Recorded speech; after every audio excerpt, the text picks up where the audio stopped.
अस्सलाम वालेकुम। हम फर्स्ट ईयर फिज़िक्स में आज चैप्टर नंबर 9 स्टार्ट करेंगे। चैप्टर नंबर 9 जो है वो नेचर ऑफ़ लाइट से मुताल्लिक़ है।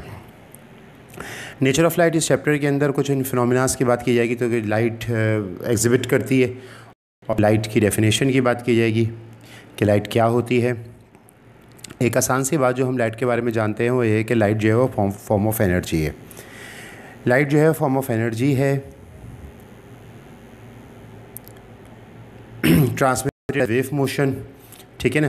और it is an agency which causes the sensation of site. It is not visible by itself but it makes object visible. ये छोटी सी बातें हैं जो कि हम लाइट के मुतालिक जानते हैं। लाइट की नेचर को एक्सप्लेन करने के लिए डिफरेंट वक्त में डिफरेंट थ्योरीज जो है वो सामने आती रही। सबसे पहली थ्योरी जो है वो न्यूटन ने पेश करी, जो न्यूटन की कॉर्पस्कुलर थ्योरी कहलाती है। न्यूटन की कॉर्पस्कुलर थ्योरी यही बता रही थी कि लाइट जो है वो पार्टिकल्स पर मुश्तमिल है, और उन पार्टिकल्स को उसने कॉर्पस्कल्स का नाम दिया। अच्छा, ये थ्योरी जो है वो कुछ फिनोमिना लाइट के एक्सप्लेन करने में कामयाब हो गई, कुछ चीज़ें एक्सप्लेन नहीं कर सकी। वो फिनोमिना क्या हैं वो भी अभी डिस्कस करते हैं। इसके बाद जो है वो क्रिस्टियान हाइगन्स की थ्योरी आई, जो कि वेव थ्योरी कहलाती है। वेव थ्योरी में भी यही था कि वो थोड़ी सी इसके मुकाबले में पहली वाली अपनी पेशरों के मुकाबले में, कॉर्पस्कुलर थ्योरी के मुकाबले में कामयाब थी। लेकिन बात यह है कि वो एक इस बात को एक्सप्लेन नहीं कर सकी लाइट जो है वो कैसे, अगर वेव है तो वो कैसे जो है वो एम्प्टी स्पेसेस में से जो है वो पाती है, क्योंकि वेव को तो गुजरने के लिए मीडियम चाहिए होता है। इस थ्योरी के पास इस बात का जवाब नहीं था। एक थ्योरी आई जो कि मैक्सवेल की इलेक्ट्रोमैग्नेटिक थ्योरी कहलाती है। यहाँ से पिक्चर जो है वो तब्दील हुई। इलेक्ट्रोमैग्नेटिक थ्योरी ने क्या चीज़ बताई? इलेक्ट्रोमैग्नेटिक थ्योरी ने ये बोला कि मैक्सवेल की इलेक्ट्रोमैग्नेटिक थ्योरी ने ये बोला कि लाइट जो है वो दो डिफरेंट फील्ड्स पर मुश्तमिल होती है। उसमें एक इलेक्ट्रिक फील्ड होती है और एक मैग्नेटिक फील्ड होती है। दोनों फील्ड एक दूसरे के परपेंडिकुलर होती हैं, और ख़ुद जो लाइट की प्रोपेगेशन है वो इन दोनों पे परपेंडिकुलर होती है, ठीक है। यानी कि वो जो लफ्ज़ हम जानते हैं पहले से कि लाइट जो है वो इन दोनों फील्ड्स पर परपेंडिकुलर ट्रैवल करती है, इस प्लेन पर परपेंडिकुलर होती है जिस प्लेन पर ये दोनों मौजूद होते हैं। और ये दोनों इलेक्ट्रिक कंपोनेंट और मैग्नेटिक कंपोनेंट दोनों एक दूसरे के परपेंडिकुलर। अच्छा, ये परपेंडिकुलर देख के एक चीज़ तो आपके दिमाग में आई, मैं इसको यहाँ पे मेंशन करना चाहता हूँ। वो ये कि लाइट की जो नेचर है वो ट्रांसफ़र है। ये नहीं कह रहा मैं आपसे कि लाइट जो है वो मैकेनिकल वेव है, लेकिन लाइट की नेचर ट्रांसफ़र है क्योंकि इसमें दो कंपोनेंट हैं और वो दोनों कंपोनेंट एक दूसरे के जो है वो परपेंडिकुलर है, ठीक है। अच्छा, इस थ्योरी से हमारा बड़ा फ़ायदा हो गया, काफ़ी कुछ एक्सप्लेन हो गया। और ये एक्सप्लेन हो गया कि लाइट जो है वो इलेक्ट्रोमैग्नेटिक नेचर रखती है, और उस इलेक्ट्रोमैग्नेटिक नेचर की वजह से हम बहुत सारी चीज़ें लाइट से मुताल्लिक़ एक्सप्लेन करने के लिए कामयाब हो गए। मिसाल के तौर पर हमने लाइट को इलेक्ट्रोमैग्नेटिक वेव समझा, हमने रिफ्लेक्शन को एक्सप्लेन कर दिया। हमने रिफ्लेक्शन को एक्सप्लेन कर दिया। रिफ्लेक्शन को एक्सप्लेन करने का क्या इशू है भाई? रिफ्लेक्शन को एक्सप्लेन करने का इशू ये है कि लाइट कहीं पे एक दूसरी जो है वो बाउंड्री से टकराती है तो बाउंस बैक होती है, ठीक है जी। हमने रिफ्रैक्शन को एक्सप्लेन कर दिया। रिफ्रैक्शन ये है कि लाइट एक मीडियम से दूसरे मीडियम में जाती है तो डायरेक्शन चेंज कर लेती है, ठीक है। हमने इंटरफेरेंस को एक्सप्लेन कर दिया। इंटरफेरेंस कि रोशनी की दो वेव्स जो हैं वो ओवरलैप होती हैं, वेव का प्रिंसिपल जो है सुपरपोजिशन का, ठीक है। क्यों होता है? इलेक्ट्रोमैग्नेटिक थ्योरी से ये बात समझ में आ गई। डिस्पर्शन, रोशनी अपनी कंपोनेंट्स वेवलेंथ में टूट जाती है। वाइट लाइट हम लोगों ने पढ़ा है कि 7 वेवलेंथ उसमें शामिल होती हैं, तो ये डिस्पर्शन को एक्सप्लेन कर दिया क्योंकि हर वेव ऐसा करती है, रोशनी इलेक्ट्रोमैग्नेटिक वेव है। हमने डिफ्रैक्शन को एक्सप्लेन कर दिया कि डिफ्रैक्शन क्यों होता है। रोशनी जो है वो किसी भी शार्प ऑब्जेक्ट के किनारों पे टकरा के मुड़ जाती है, बैंड हो जाती है। इस चैप्टर में इसको और एक्सप्लेन करेंगे हम लोग। हमने पोलराइजेशन को एक्सप्लेन कर दिया। पोलराइजेशन ये है कि लाइट जो है, जैसे अभी मैंने आपसे बोला कि उसकी नेचर जो है ट्रांसवर्स है, उसके अंदर दो कंपोनेंट्स हैं, यानी कि हमने ज्योमेट्रिकल जो इलस्ट्रेशन है उसको पोलराइजेशन बोलते हैं। वो भी पोलराइजेशन भी हमारे सामने आ गई कि लाइट में दो कंपोनेंट्स हैं और वो दोनों एक दूसरे के परपेंडिकुलर होते हैं। जिन चीज़ों को हम एक्सप्लेन नहीं कर पाए वो ये दो चीज़ें थीं इलेक्ट्रोमैग्नेटिक थ्योरी की मदद से। एक कॉम्पटन इफेक्ट था। कॉम्पटन इफेक्ट ये है कि लाइट जब किसी मटेरियल पार्टिकल से टकराएगी तो उसके बाद उसकी वेवलेंथ और फ्रीक्वेंसी बदल जाएगी, और दूसरा ये था कि लाइट जो है जब किसी भी मेटल पे डाली जाएगी तो इलेक्ट्रॉन्स का इमिशन होगा। ऐसा क्यों होगा ये हम चीज़ें एक्सप्लेन नहीं कर पाए। ये दोनों थ्योरीज़, ये तो सब आप जानते हैं पहले से, ये दोनों थ्योरीज आप सेकेंड ईयर फिजिक्स में पढ़ेंगे क्योंकि इसका काफ़ी हद तक ताल्लुक आप देख रहे हैं कि मॉडर्न फिजिक्स के साथ है। ठीक है, अब यहाँ पे एक चीज़ आप ये देख रहे हैं कि लाइट को इलेक्ट्रोमैग्नेटिक वेव समझने से हमारे काफ़ी प्रॉब्लम हल हो चुके हैं। जो प्रॉब्लम बाकी हैं वो कॉम्पटन इफेक्ट और फोटो इलेक्ट्रिक एमिशन है। लाइट इनको एक्सप्लेन नहीं कर पा रही कि ये दो फिनोमेना क्यों होते हैं। बाकी लाइट हमारी सारी, ये थ्योरी हमारी सारी प्रॉब्लम्स का जवाब दे चुकी है। अच्छा, इस जगह के ऊपर हमने ये सोच लिया कि हम इलेक्ट्रोमैग्नेटिक थ्योरी जो है वो मैक्सवेल की लाइट के बारे में सही मानेंगे। एक क्वेश्चन है जो मैं आपसे पूछना चाहता हूँ, लाइट को आप इलेक्ट्रोमैग्नेटिक वेव बोलेंगे या लाइट को आप इलेक्ट्रोमैग्नेटिक रेडिएशन बोलेंगे? इस पॉइंट के ऊपर आपको वेव का और रेडिएशन का डिफरेंस समझ में आ जाएगा। लाइट इलेक्ट्रोमैग्नेटिक वेव अब अभी तक हम बोल रहे हैं, क्यों? वेव और रेडिएशन दोनों सिमिलर कॉन्सेप्ट में इस्तेमाल किए जाते हैं और दोनों का मतलब एनर्जी ट्रांसफ़र है। जो भी एनर्जी ट्रांसफ़र होने का फिनोमिना होगा उसको हम वेव बोलते थे, ये बात हम पहले से जानते हैं। आज मैं रेडिएशन के मुतालिक भी कह रहा हूँ कि एनर्जी ट्रांसफ़र होने का फिनोमिना जो है वो वेव या रेडिएशन कहलाएगा। फ़र्क सिर्फ इतना है कि वेव में पार्टिकल्स नहीं होते या वेव में ऑसिलेशंस होती हैं, ठीक है, या वेव ऑसिलेटरी मोशन है। और रेडिएशंस के अंदर एनर्जी ट्रांसफ़र हो रही होती है due to movement of particles. For example, जब रेडिएशन का वर्ड आया तो पार्टिकल्स की मूवमेंट की बात आ गई, ठीक है, और जब वेव का वक्त आया तो सिर्फ ऑसिलेटरी मोशन या ऑसिलेशन की बात आ गई कि सिर्फ ऑसिलेशंस हैं जिनके ज़रिए एनर्जी ट्रांसफ़र हो रही है। मिसाल के तौर के ऊपर आप अल्फ़ा रेडिएशंस की बात करते हैं क्योंकि उनमें अल्फ़ा पार्टिकल्स होते हैं, लिहाजा उनके लिए वर्ड यूज़ किया जाता है रेडिएशन। आप बीटा रेडिएशंस की बात करते हैं क्योंकि एनर्जी ट्रांसफ़र हो रही होती है और उसमें बीटा पार्टिकल्स होते हैं। लेकिन जब गैमा की बात आती है तो हम गैमा वेव्स बोल सकते हैं क्योंकि वो इलेक्ट्रोमैग्नेटिक वेव्स हैं, क्योंकि उन इलेक्ट्रोमैग्नेटिक वेव्स में मटीरियल पार्टिकल कोई नहीं होता, और जब उनमें मटीरियल पार्टिकल नहीं होता तो उनके लिए सिर्फ और सिर्फ वेव का लफ्ज़ यूज़ किया जा सकता है।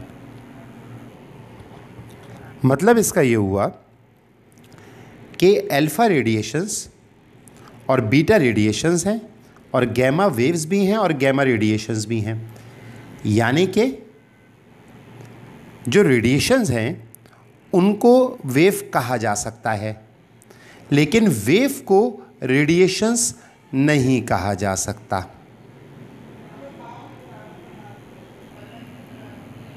मैं आपके सामने इस पूरे काम को थोड़ा सा और एक्सप्लेन करना चाहता हूँ ताकि आप सही मानों में रेडिएशन और वेव के फ़र्क को जान सकें। देखिए, ये एक चार्ट बनाया मैंने जिसमें मैंने रेडिएशंस को और वेव को अलग अलग बयान कर दिया। रेडिएशंस ऑसिलेशन होती हैं, एनर्जी के ट्रांसफ़र, और उसमें पार्टिकल्स भी हो सकते हैं, और वेव के अंदर जो एनर्जी का ट्रांसफ़र होगा वो सिर्फ ऑसिलेशन के ज़रिए होगा। तो आपको ये नज़र आ गया कि रेडिएशन के अंदर एनर्जी का ट्रांसफ़र दो तरह से मुमकिन है, पार्टिकल्स के ज़रिए भी और ऑसिलेशन के ज़रिए भी, और वेव के अंदर सिर्फ एक तरीके से मुमकिन है, वो है ऑसिलेशन। इसका मतलब ये हुआ कि हर रेडिएशन वेव कहलाई जा सकती है, हर रेडिएशन वेव कहलाई जा सकती है क्योंकि इसमें ऑसिलेशन तो मौजूद हैं, लेकिन हर वेव को आप रेडिएशन नहीं कह सकते। ये वही है जो हमारी पुरानी एग्जाम्पल के हर मैंगो जो है वो फ्रूट होता है, लेकिन हर फ्रूट जो होता है वो मैंगो नहीं होता। ठीक है, फर्स्ट साइंस। हर रेडिएशन वेव होती है लेकिन हर वेव रेडिएशन नहीं हो सकती। बिल्कुल इसी तरीके से जो अल्फ़ा पार्टिकल्स वाली आपके पास रेडिएशंस होती हैं, चूँकि उसमें पार्टिकल्स होते हैं लिहाजा मस्ट है कि हम अल्फ़ा पार्टिकल्स और बीटा पार्टिकल्स के लिए लफ्ज़ इस्तेमाल करें अल्फ़ा बीटा रेडिएशंस, क्योंकि इनमें पार्टिकल्स मौजूद हैं जो कि अल्फ़ा पार्टिकल और बीटा पार्टिकल कहलाते हैं। लेकिन जो गैमा रेडिएशंस हैं, इन गैमा रेडिएशंस के अंदर पार्टिकल नहीं होते, तो अगर आप इनके बारे में, चूंकि पार्टिकल नहीं होते लिहाजा आप इनके बारे में वेव भी ले सकते हैं कि गैमा जो हैं वो इलेक्ट्रोमैग्नेटिक वेव्स हैं। अब बात आपको क्लियर हो गई होगी। गैमा जो हैं वो इलेक्ट्रोमैग्नेटिक वेव कही जा सकती हैं क्योंकि उनमें पार्टिकल्स नहीं होते, लेकिन चूंकि अल्फा और बीटा में पार्टिकल्स होते हैं लिहाजा वो ज़रूरी है कि वो क्या कही जाएंगी, वो रेडिएशंस कही जाएंगी। ठीक है, तो हमारे सामने इस काम में रेडिएशन का और वेव का फ़र्क जो है वो बड़ी प्रॉपरली आ गया कि वेव्स उन चीज़ों को बोलते हैं जिसमें आमतौर पर पार्टिकल्स नहीं होते और रेडिएशन उनको बोलते हैं जिनके अंदर पार्टिकल्स होते हैं, लेकिन रेडिएशंस वेव भी होती हैं क्योंकि एनर्जी ट्रांसफ़र तो उनमें भी हो रही होती है। तो बाय ऑसिलेशन भी हो सकती है और बाय पार्टिकल्स भी हो सकती है। अब हम जिस जगह पहुँचे हुए हैं वो है इलेक्ट्रोमैग्नेटिक वेव्स, जो मैक्सवेल ने बोला कि लाइट जो होती है वो इलेक्ट्रोमैग्नेटिक वेव होती है। ठीक है जी। कुछ अरसे बाद 1900 के आसपास एक मैक्स प्लांक ने एक फिनोमिना दिया। वो जो मैक्स प्लांक ने फिनोमिना दिया था वो मैक्स प्लांक का फिनोमिना हॉट बॉडी रेडिएशंस के मुताल्लिक था। मैक्स प्लांक ने ये बोला कि जो हॉट बॉडी रेडिएशंस होती हैं, किसी भी गर्म जिस्म से निकलने वाली जो रेडिएशंस होती हैं वो डिस्क्रीट सेट उसमें एनर्जी का होता है और वो एनर्जी के पैकेट्स होते हैं जिन पे वो रेडिएशंस बनी हुई होती हैं। रेडिएशंस का नाम दिया क्योंकि अब आपको नज़र आ गया है कि एनर्जी के पैकेट्स आ गए तो पार्टिकल्स आ गए। तो उसने बोला कि जो रेडिएशंस हॉट बॉडी से निकल रही होती हैं उसमें एनर्जी के पैकेट्स होते हैं और वो एनर्जी के पैकेट्स या एनर्जी के बंडल्स पे कंपोज होती हैं। ठीक है, उन एनर्जी के पैकेट्स को उसने नाम दिया क्वांटा। क्वांटा का मतलब ही बंडल है, क्वांटम कह लीजिए एनर्जी का बंडल, क्वांटम या क्वांटा। और उसने कहा कि हर बंडल की जो एनर्जी है वो E = h न्यू, इस फॉर्मूले से आप मालूम कर सकते हैं। न्यू यहाँ पे फ्रीक्वेंसी है, h प्लांक का कांस्टेंट है, वैल्यू हम जानते हैं उसकी 6.63 × 10⁻34 जूल/सेकेंड और E एनर्जी। ठीक है, तो मैक्स प्लांक ने बताया कि हॉट बॉडी से निकलने वाली रेडिएशन पैकेट्स पर मुश्तमिल होती हैं। ये बात यहाँ पे हो गई। 1905 में यानी कुछ अरसे बाद आइंस्टाइन ने इस थ्योरी को अडॉप्ट किया, मैक्स प्लांक की क्वांटा वाली थ्योरी को, और इस थ्योरी को अडॉप्ट करके उसने लाइट पे अप्लाई कर दिया। लाइट आज से पहले इलेक्ट्रोमैग्नेटिक वेव थी। जब आइंस्टाइन ने इस क्वांटा वाली थ्योरी को लाइट के ऊपर अप्लाई किया तो आइंस्टाइन ने क्या बोला जनाब? आइंस्टाइन ने बोला कि लाइट जो है वो इलेक्ट्रोमैग्नेटिक वेव है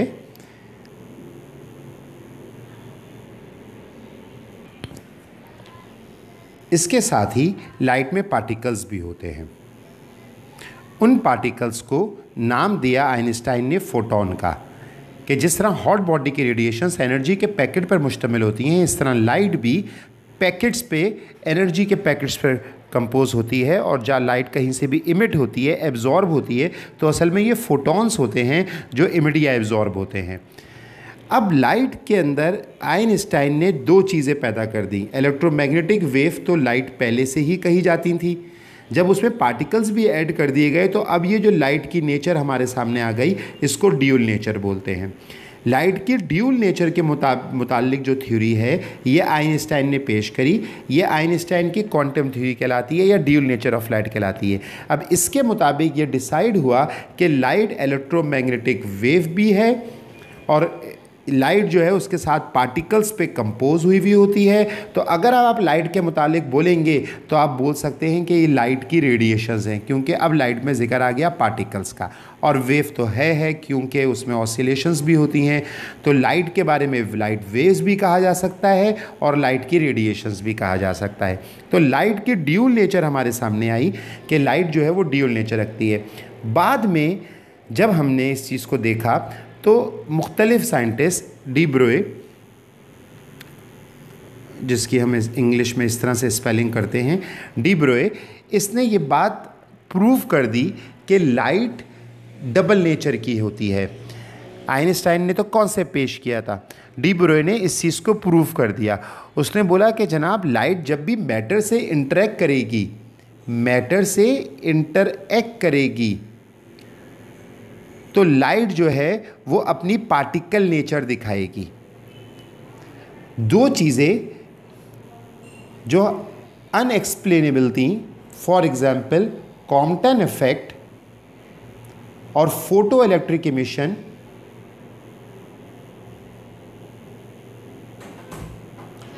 वो फोटो इलेक्ट्रिक इमिशन और कॉम्पटन इफेक्ट एक्सप्लेन हो गया और प्रॉपरली एक्सप्लेन हो गया जब हम लाइट को जो है वो क्या समझने लगे, पार्टिकल नेचर वाला समझने लगे। और उसने ये बोला कि लाइट जब भी कहीं पे किसी भी स्पेसेस से गुजरेगी या किसी भी जगह से पास होगी तो लाइट जो है वो वेव नेचर के तौर पे एक्सप्लेन बिहेव करेगी। अच्छा, एक और चीज़ है यहाँ पे, लाइट एक वक्त के अंदर एक प्रॉपर्टी एग्जिबिट करती है। मिसाल के तौर पर या तो आप लाइट की पार्टिकल नेचर को देख सकते हैं या लाइट की वेव नेचर को देख सकते हैं। कहने का मतलब यह है कि अगर आप लाइट की पार्टिकल नेचर के तौर पर लाइट को कंसिडर कर रहे होंगे तो आप लाइट को ये वाले phenomena Compton effect, photo electric emission, ये एक्सप्लेन हो जाएंगे। और जब आप लाइट को वेव समझ रहे होंगे तो वो वाले फिनोमिना एक्सप्लेन हो जाएंगे जो कि इंटरफेरेंस है, रिफ्लेक्शन है, इस तरह के बाकी सारे जिनका हमने नाम लिया था, ये सारे फिनोमिना एक्सप्लेन हो जाएंगे। तो लाइट एक वक्त के अंदर एक अपनी प्रॉपर्टी एग्जिबिट करती है और उसके साथ जो है लाइट जो है वो डबल नेचर रखती है, ड्यूल नेचर रखती है।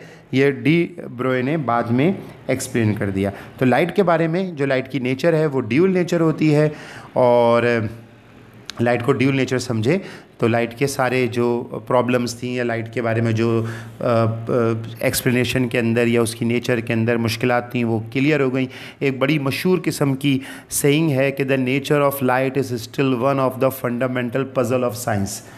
तो जब साइंस का पज़ल है तो ये जो सारे साइंसदानों ने डिफरेंट टाइम्स में मेहनत करी है, ये इसीलिए इतनी मेहनत की गई है लाइट को समझने के लिए कि लाइट की जो नेचर या कॉम्पोजिशन है ना वो डिफरेंट है बहुत ज़्यादा। तो जब ये सेइंग भी आई कि the nature of light is still one of the fundamental puzzles of science. ठीक है, तो हमने लाइट को आज के ज़माने में हम लाइट को ड्यूल नेचर का समझते हैं।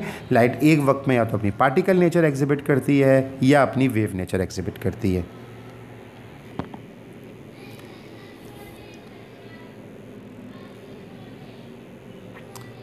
अच्छा जी, ये हमारे सामने जो इलेक्ट्रोमैग्नेटिक स्पेक्ट्रम है उस इलेक्ट्रोमैग्नेटिक स्पेक्ट्रम की डिफरेंट रेंजेस हैं। ठीक है, इलेक्ट्रोमैग्नेटिक स्पेक्ट्रम के डिफरेंट रेंजेस। फॉर एग्जांपल मैं इसमें आपको क्या चीज़ बताना चाह रहा हूँ, ज़रा गौर कीजिएगा। ये इलेक्ट्रोमैग्नेटिक रेडिएशंस हैं, ये इलेक्ट्रोमैग्नेटिक रेडिएशंस हैं, ये इलेक्ट्रोमैग्नेटिक रेडिएशंस हैं।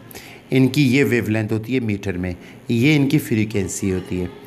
ये कहाँ से इमिट होती हैं? रेडियो एक्टिव एटम से इमिट होती हैं। ये एक्सरे ट्यूब से इमिट होती हैं। ये हॉट बॉडीज से इमिट होती हैं, for example very hot body से, जैसे सन वगैरह से। ठीक है ये सब इलेक्ट्रोमैग्नेटिक रेडिएशन। लेकिन ये इलेक्ट्रोमैग्नेटिक रेडिएशंस हमको नज़र नहीं आ रही होती। ठीक है, अच्छा, हमको नज़र आने वाली सीरीज़ यहाँ से स्टार्ट होती है, इसको हम लाइट बोलेंगे। ओके, यानी कि जिसकी वेवलेंथ 4⁻⁻7 मीटर से 7⁻⁻8 मीटर के दरमियान में होगी और ये उसकी फ्रीक्वेंसी होगी।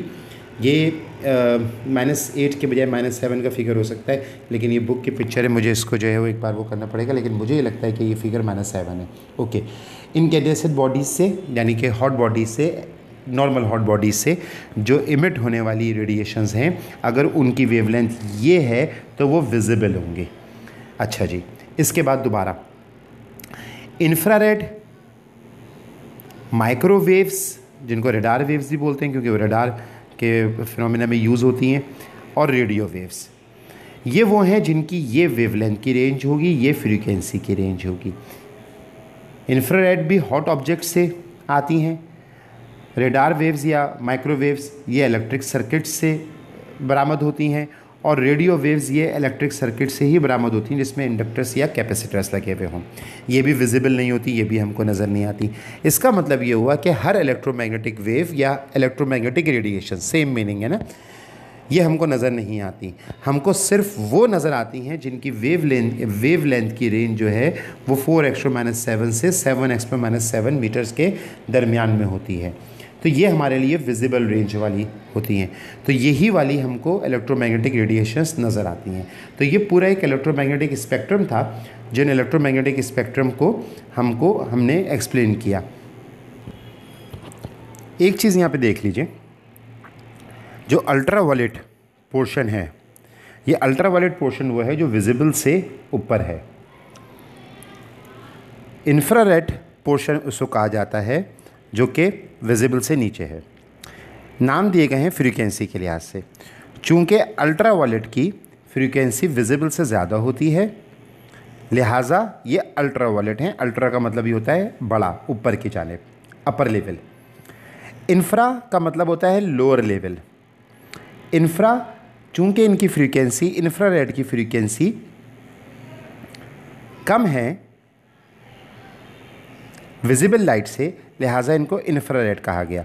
तो अल्ट्रावायलेट लाइट्स वो होती हैं जो कि उस अपर रीजन ऑफ फ्रीक्वेंसी में होती हैं जो हमें नज़र नहीं आती। इंफ्रारेड लाइट वो होती हैं जो विजिबल फ्रीक्वेंसी रेंज से लोअर लेवल में होती हैं। ठीक है, एक चीज़ इसके अलावा मैं यहाँ पे और डिस्कस करना चाहता हूँ।